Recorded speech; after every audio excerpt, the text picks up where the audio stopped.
Well, this is fun. Did you know that you can still listen to underground music in a very underground way in 2025? I didn't think this kind of technology existed anymore, but obviously it does.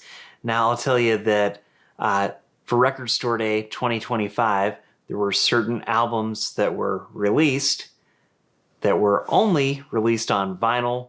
They're not on streaming. They're not anywhere on the internet. The only way you can hear it is if you go see the band live or if you buy the Record Store Day exclusive from an indie store. And problem is, a lot of indie stores didn't get some of these records. So what's the solution? We're going old school here, say like circa Y2K. Remember the year 2000? In that time, I didn't have this many records back then because I was a kid. I was really young. So me and my friends got into like burning CDs and stuff. Well, you can still do that in 2025. Somebody could take one of these Record Store Day indie exclusives that's not streaming anywhere. They could take the vinyl, put it on their turntable, and record it to another device. One of my dad's best friends said in the 1970s, their group of friends who were all audiophile dorks, and God bless them, they would do this. They would have their group of friends decide who was going to buy an album when it came out. Say it was like the new Pink Floyd album. And one of them would buy it. On the first play, they would record the album on a reel-to-reel off of their stereo receiver. Then they would take that reel-to-reel copy and make, say, 5 or 10 copies of it from that reel-to-reel onto another reel-to-reel, and that way everybody could listen to the music. It was an early version of pirated music for cheapskates to save money. I guess it's pretty clever. It's pretty awesome. Now, I'm not saying any of this happened. I'm just saying it could possibly happen. These are all just stories, right?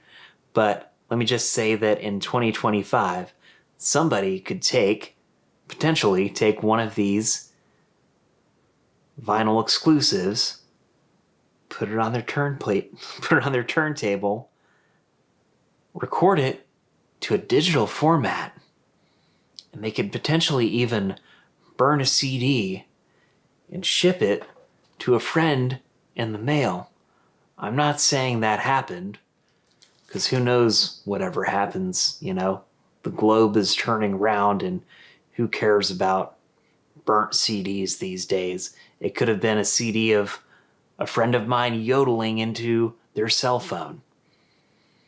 But then you could go to your mailbox, open a mysterious burnt CD, and stick it in your car with the CD player, because mine still happens to have a CD player.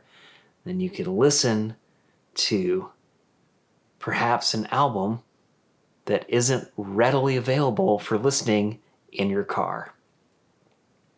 Again, I'm not saying any of this ever happened, but it potentially could happen until these records see a wider release or until they potentially put them on the internet so we can all listen to it and enjoy it.